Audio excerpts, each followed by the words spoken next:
વરસતા વરસાદમાં ભાવિકોના અભૂતપૂર્વ ઉત્સાહ વચ્ચે ભાવનગરથી નિષ્કલંક મહાદેવ સુધીની કાવડ યાત્રાનું હર હર મહાદેવના ગગનભેદી નારા વચ્ચે પ્રસ્થાન થયું હતું.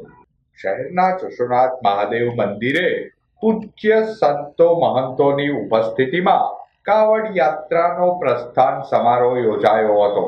કાવડ યાત્રાના પ્રસ્થાન પૂર્વે સાંસ્કૃતિક કાર્યક્રમની પ્રસ્તુતિ કરાઈ હતી.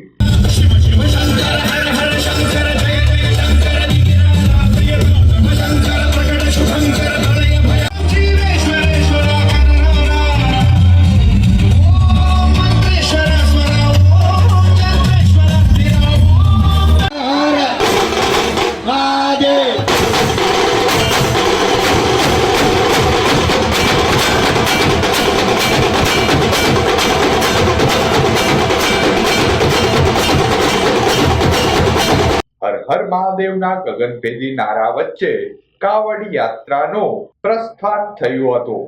મહાકાલની પાલખી સાથે કાવડ યાત્રા પ્રસ્થાન પામી હતી. ચડાવે તો ભગવાન ક્રોધે ન ભરાય, રાજી થાય, ઈ મહાદેવ છે. આ કાવડ યાત્રામાં 5 થી 6,000 જેટલા કાવડિયાઓ પગપાળા જોડાયા હતા. વરસતા વરસાદમાં ભાવિકોના અભૂતપૂર્વ ઉત્સાહ વચ્ચે કાવડ યાત્રા શહેરના માર્ગો પર ફરી નિષ્કલંક મહાદેવ મંદિરે જવા રવાના થઈ હતી.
ભગવાન મહાદેવની આ ચોથી કાવડ યાત્રામાં આપ જોઈ રહ્યા છો વિશાળ સંખ્યામાં શિવભક્તો જોડાયા છે અને દર વર્ષની જેમ આ વર્ષે પણ બાબા મહાકાલની પાલખીની સવારી, શિવજીનું વિશાળ સ્વરૂપ અને જલ સંગ્રહ રથ સાથે આ ભવ્ય કાવડ યાત્રા, જેમાં હજારો શ્રદ્ધાળુ આજે જલ લઈને નિષ્કલંક મહાદેવજી સુધી જવાના છે, પગપાળા કરવાના છે આ યાત્રાના માધ્યમથી હિન્દુ ધર્મના યુવાઓમાં એક શિવભક્તિનો ભાવ પેદા થાય અને કોઈ દુર્વિચાર આવતા હોય, ખરાબ વિચારો આવતા હોય, તેનાથી યુવાધન દૂર રહે તેના પ્રયત્નો કર્યા છે. અને એમની અંદર આપ જોઈ શકશો કે મોટી સંખ્યામાં યુવાધન આજે આ ઉમળ્યું છે અને યુવાધને બતાવ્યું છે કે સનાતન ધર્મ માટે કોઈ પણ વસ્તુ જ્યારે જરૂર પડશે તો કરવા માટે યુવા તૈયાર છે.